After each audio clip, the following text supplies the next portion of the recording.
தமிழலை நேயர்களுக்கு வணக்கம். இன்றைய முக்கிய நிகழ்வுகளை இந்த செய்தி தொகுப்பில் பார்க்கலாம்.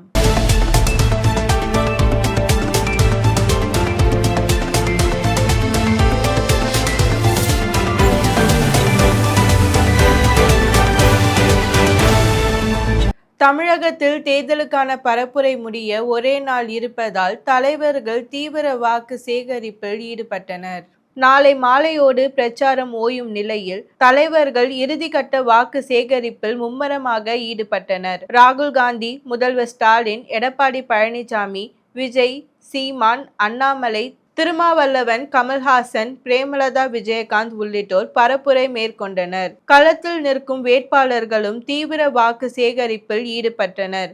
இதனால் தேர்தல் களத்தில் அனல் பறக்குகிறது. தமிழகத்தில் சட்டமன்ற தேர்தலுக்கான பிரச்சாரம் நாளை மாலையோடு ஓய்கிறது. 234 தொகுதிகளை கொண்ட சட்டமன்றத்திற்கு ஒரே கட்டமாக வியாழக்கிழமை வாக்குப்பதிவு நடைபெற இருக்கிறது. இதற்காக அனல் பறக்கும் பிரச்சாரம் நடைபெற்று வரும் நிலையில் தேசிய மாநில தலைவர்கள், களத்தில் உள்ள வேட்பாளர்கள் தீவிர வாக்கு சேகரிப்பில் ஈடுபட்டு வருகிறார்கள்.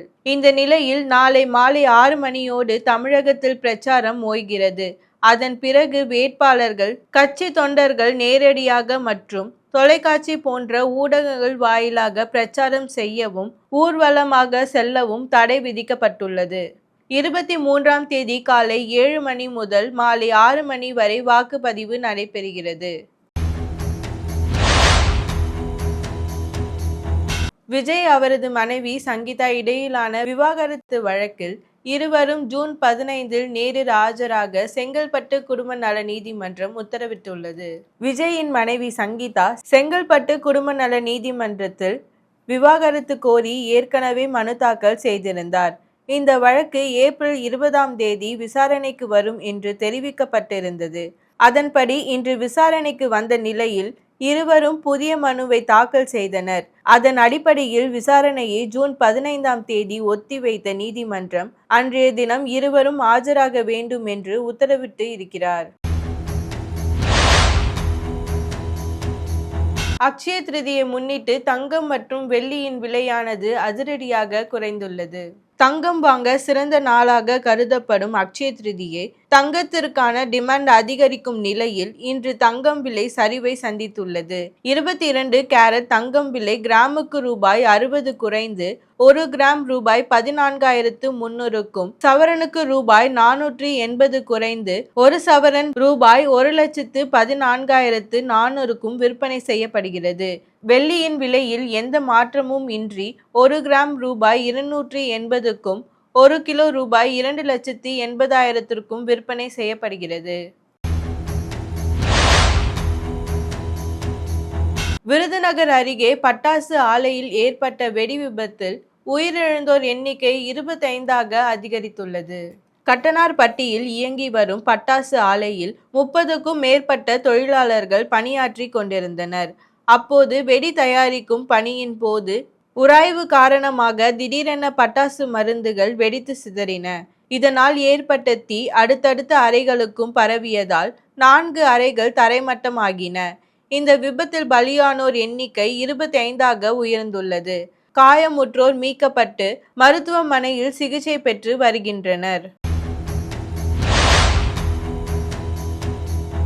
தமிழக காவல்துறையில் உளவுத்துறை ஐஜியாக உள்ள செந்தில்வேலன் மாற்றப்பட்டு புதிய ஐஜியாக அவினாஷ்குமார் நியமிக்கப்பட்டுள்ளார். தமிழக சட்டப்பேரவை தேர்தல் 23ஆம் தேதி நடைபெற உள்ளது. தேர்தலை நியாயமாக வெளிப்படை தன்மையுடன் நடத்தும் வகையில் முக்கிய நிர்வாக மாற்றங்களை தேர்தல் ஆணையம் மேற்கொண்டு வருகிறது. தமிழக தலைமை செயலர் முருகானந்தம், உள்துறை செயலர் தீரஜ்குமார், சட்டம் ஒழுங்கு டிஜிபி வெங்கடராமன், லஞ்சம் ஒழிப்புத்துறை டிஜிபி டேவிட்சன் தேவாசிர்வாதம், சென்னை காவல் ஆணையர் அருண் ஆகியோர் மாற்றப்பட்டு புதிய அதிகாரிகள் நியமிக்கப்பட்டனர். அந்த வரிசையில் உளவுத்துறை ஐஜியாக பணியாற்றி வந்த செந்தில்வேலன் மாற்றப்பட்டு புதிய ஐஜியாக அவினாஷ்குமார் நியமிக்கப்பட்டார். இலங்கை சென்றுள்ள துணை ஜனாதிபதி சிபி ராதாகிருஷ்ணன் தமிழக மீனவர்கள் பிரச்சினை குறித்து அந்நாட்டு அதிபருடன் ஆலோசனை மேற்கொண்டார். 2 நாள் பயணமாக இலங்கைக்கு பயணம் மேற்கொண்டுள்ள அவர் அந்நாட்டு அதிபர் அனுரகுமார திசைநாயகவை சந்தித்து பேச்சுவார்த்தை நடத்தினார். இதில் தமிழக மீனவர்கள் பிரச்சினை குறித்து விவாதிக்கப்பட்டது. மீனவ சமூகங்களில் வாழ்வாதாரத்தை கருத்தில் கொண்டு மீனவர் பிரச்சினைகளை மனிதாபிமான அடிப்படையில் கையாளுவது குறித்தும் இரு தரப்பினரும் ஆலோசனை நடத்தினர்.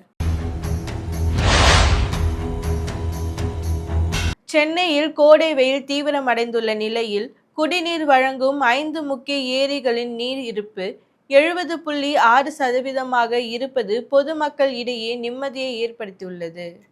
புழல், செம்பரம்பாக்கம், பூண்டி, சோழவரம், கண்ணன்கோட்டை உட்பட சென்னைக்கு குடிநீர் வழங்கும் 5 ஏரிகளின் மொத்த கொள்ளளவான 11.757 டிஎம்சியில் தற்போது 8.237 டிஎம்சி நீர் இருப்பு உள்ளது. சுட்டெரிக்கும் வெயிலிலும் போதுமான அளவு தண்ணீர் சேமிப்பில் உள்ளதால் இந்த ஆண்டு கோடை காலத்தில் குடிநீர் தட்டுப்பாடு ஏற்படாது என எதிர்பார்க்கப்படுகிறது. இமாச்சல் பிரதேச மாநிலம் கடும் நிதி நெருக்கடியில் சிக்கி தவிப்பதால் அரசு உயர் அதிகாரிகளின் ஊதியம் மாதம் 30% பிடித்தம் செய்யப்படும் என்று தெரிவிக்கப்பட்டுள்ளது. வடகிழக்கு மாநிலங்களில் ஒன்றான இமாச்சல் கடுமையான நிதி நெருக்கடியால் பரிதவித்து வருகிறது. அரசு ஊழியர்களே ஊதியம் கொடுக்க முடியாத சூழல், எந்த திட்டத்தையும் செயல்படுத்த முடியாத நிலை உள்ளது.